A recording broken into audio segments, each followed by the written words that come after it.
A new report just issued by NOAA says September's Arctic sea ice coverage was about 25% less than it was between 1981 and 2010. As America's only Arctic state, Alaska today faces unique challenges. One of those is the loss of permafrost, frozen earth that serves as a foundation for huge portions of the state. As we discovered on a recent trip to Alaska, the permafrost is thawing, presenting multiple threats.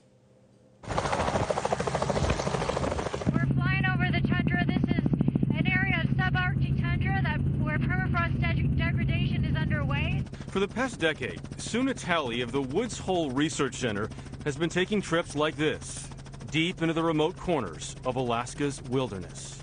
This area has been thawing for several decades now. Her mission?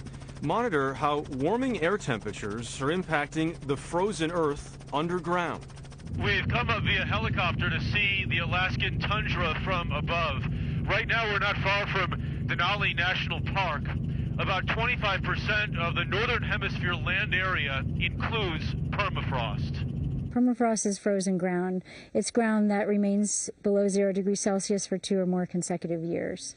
Water, rocks, soil. Everything in that ground that's frozen is permafrost. But that term is actually misleading because, as Natali and other field scientists are learning, You find a good flat spot. the icy soil buried under this spongy moss is anything but permanent. I'm going to dig a hole. Recent studies show Arctic permafrost has warmed by up to 2 degrees Celsius in the past 3 decades and predict that 20% of it may thaw by 2040.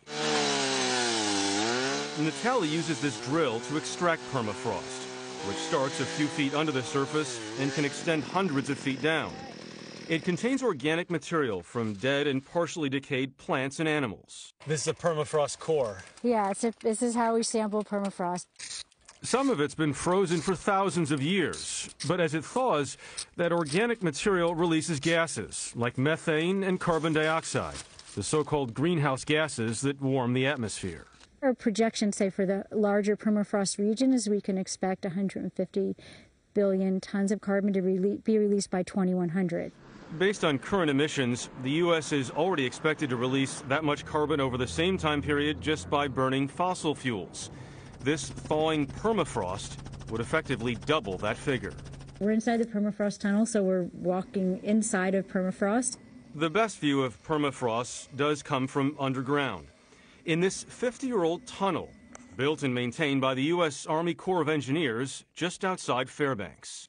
You can see there are these massive frozen structures that have formed over tens of thousands of years. Down here, it's easy to visualize another danger posed by thawing ground.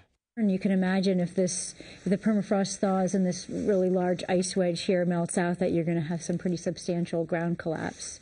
It's already happening in Alaska. Forests of trees bent or toppled over, roads like roller coaster tracks, even neighborhoods of homes buckling into uneven ground. So originally the surface was flat.